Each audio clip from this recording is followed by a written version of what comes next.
नमस्कार, मैं हूं जयश्री नागदा और आप देख रहे हैं सीबीसी न्यूज राजस्थान। भीलवाड़ा में एक बेटी की लाश के टुकड़े टुकड़े, जले हुए टुकड़े चीख चीख कर इंसाफ की मांग कर रहे हैं। वो पूछ रहे हैं कि मेरे हत्यारों को सजा कब होगी, मेरी गलती आखिर क्या थी, क्यों मुझे अपने ही पिता के खेत में दरिंदगी का शिकार होना पड़ा और क्यों मुझे वहीं जला दिया गया।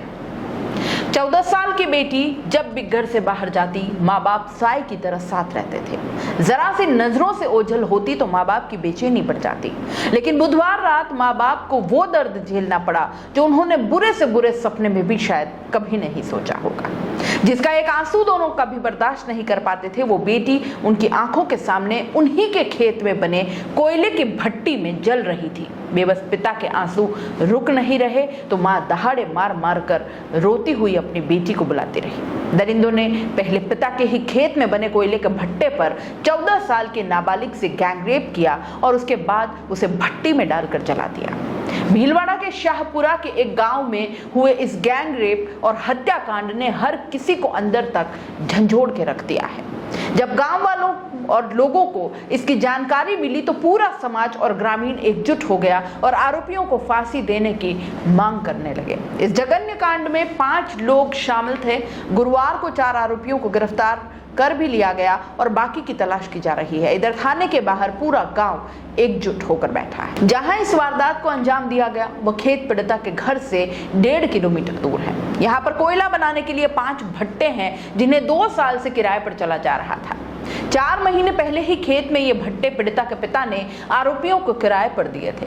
पिता ने सोचा भी नहीं था जिन्हें भट्टा किराए पर दे रहा है वहीं उसके परिवार के दुश्मन बन जाएंगे। 4 महीने से यहाँ कोयला बनाने का काम हो रहा था। यहाँ काम करने वाले लोगों का नाबालिग के घर आना जाना भी था, इसलिए वे परिवार को भी अच्छी तरह से जानते थे। नाबालिग के पिता ने बताया कि उनकी बेटी कभी घर से अकेली नहीं निकली। बेटी, उसकी माँ और मेरी रोज की यही दिनचर्या थी कि हम लोग साथ में ही मवेशी चराने निकलते थे। बेटी कभी बोल भी देती कि मैं अकेली जा रही हूँ तो माँ उसका साथ नहीं छोड़ती। बुधवार को परिवार में कोई विवाद हो गया था। रिश्तेदारी में इस विवाद को सुलझाने के लिए हमें जाना जरूरी था और इस वजह से हम लोग बुधवार को वहां चले गए। बेटी अकेली थी तो उसने सोचा कि वह मवेशी लेकर निकल जाए। सुबह करीब 8 से 9 बजे के बीच वह मवेशी लेकर निकल गई और इसके बाद वह कभी नहीं लौटी। पीड़िता की मां ने बताया कि जब उनकी बेटी दोपहर 3 बजे घर नहीं आई तो उसे ढूंढते हुए खेत पर गई और उस समय खेत में कोई भट्टी नहीं जल रही थी। इस दौरान आरोपियों से पूछा भी कि मेरी बेटी कहाँ है तो वे अनजान बन गए और इसके बाद मां वहां से निकल गई और घर आ गई। शाम को गांव के लोगों को बताया तो उन्होंने ढूंढना शुरू किया और इस दौरान दोबारा वो लोग खेत की तरफ गए तो भट्टी जलती हुई मिली। इसे देखकर परिवार और गाँव वालों का माथा ठनका क्योंकि दिन में भट्टी जल नहीं रही थी, बारिश का मौसम था। अचानक रात में भट्टी को जलते देख ग्रामीणों ने काम करने वाले लोगों से सख्ती से पूछताछ की तो वे डर गए। इसी बीच किसी ने बताया कि बेटी का जूता यहीं पड़ा है। इस पर उन्हें लगा कि अब सारी बात सामने आ गई है। तब जाकर उन्होंने बताया कि उन्होंने मासूम के साथ गलत काम करके उसे जला दिया है। पूछताछ के बाद खुलासा हुआ कि दरिंदों ने नाबालिग के एक हाथ काटकर भट्टी में जला दिया और शव तालाब में फेंक दिया। इस घटना के बाद गुरुवार को मौके पर एफएसएल की टीम को बुलाया गया।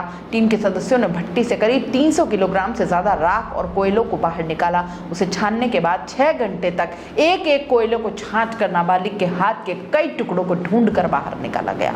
इसके पहले बुधवार की रात जब भट्टी में पानी डालकर आग बुझाई गई तो दहकते कोयलों के बीच बच्ची का एक अधजला हाथ और चांदी का कड़ा अंगारों के बीच से निकला।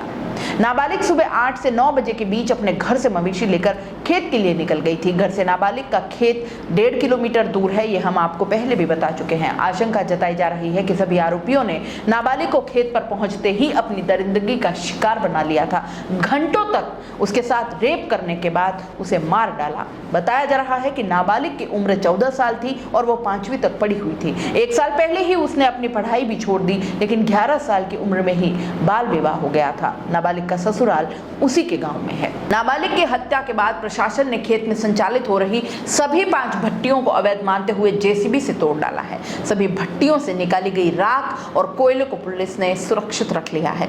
पुलिस अन्य भट्टियों से निकले कोयले और राख की भी बारीकी से जांच करवा रही है। भीलवाड़ा में नाबालिग बच्ची के साथ दुष्कर्म और हत्या का ये मामला, राजस्थान बीजेपी ने भी अपनी एक कमेटी का गठन कर दिया है। यह कमेटी घटनास्थल पर जाकर जांच करेगी। कमेटी में विधायक अनीता भदेल, महिला मोर्चा के अध्यक्ष रक्षा भंडारी और पूर्व विधायक अतर सिंह भिड़ाना है।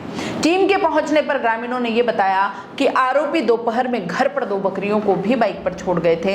इस पर जब परिवार के लोगों ने बेटी के बारे में पूछा तो अनजान बन गए और बोले कि हमें नहीं पता। वहीं कांग्रेस नेता धीरज गुजर भी मौके पर पहुंचे। उन्होंने नाबालिग के परिजनों से घटना की जानकारी ली। उन्होंने कहा कि 14 साल की मासूम के साथ इस तरह की घटना निंदनीय है। सभी लोग आरोपियों के खिलाफ सख्त कार्रवाई की मांग कर रहे हैं और इसके लिए आंदोलन भी करना पड़ा तो करेंगे। इस घटना के बाद मौके पर हजारों की संख्या में गुजर समाज के लोग जमा हो गए। लोग इस घटना के आरोपियों को फांसी देने की अब मांग कर रहे हैं। लोगों के आक्रोश को देखते हुए पुलिस ने कोटड़ी थाने को छावनी में तब्दील कर दिया है। थाने के बाहर भारी पुलिस जाब्ता तैनात किया गया है।